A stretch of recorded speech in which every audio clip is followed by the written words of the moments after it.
정부가 코로나19 피해 회복을 위한 긴급 재난지원금을 당초 계획대로 소득 하위 70% 가구에 지원하기로 하고 7조 6천억 원 규모의 2차 추경안을 편성했습니다.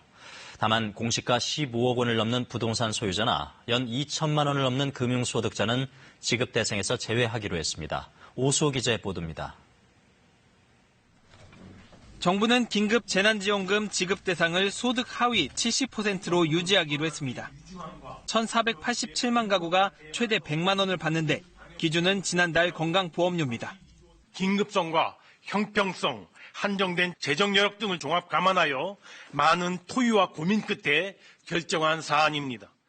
다만 자산이 많은 사람은 제외합니다. 부동산 기준으로는 재산세 과세 표준 합산액 9억 원이 넘는 경우 지원금을 받을 수 없습니다.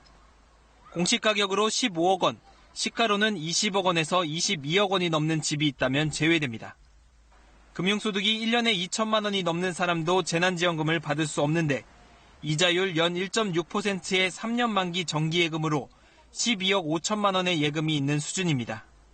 두 기준을 합치면 12만 5천 가구가 지원금을 못 받을 거라는 게 정부 추산입니다. 상가 등 상업용 부동산을 과세 대상에서 제외함으로써 일부 한계가 있습니다. 가구원 간 부동산을 분산해서 소유할 경우 종합부동산세 대상에서 제외되는 경우가 이런 지급 기준에 따라 정부가 편성한 2차 추경안은 7조 6천억 원 규모입니다.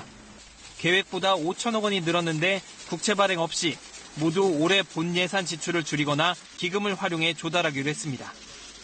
전투기와 이지스함, 철도 등 입찰이나 계약이 지연된 사업에서 2조 원, 청사 신축과 유류비 등을 아껴 9천억 원, 공무원 채용을 미루거나 연가 보상비 등을 줄여 7천억 원을 투입합니다. 4조 원은 각종 기금을 재조정해 조달합니다. 정부는 재정 상황 등을 고려하면 전 국민 지급은 어렵다며 지원 기준이 유지되도록 국회를 설득하겠다는 입장입니다. KBS 뉴스 오수호입니다.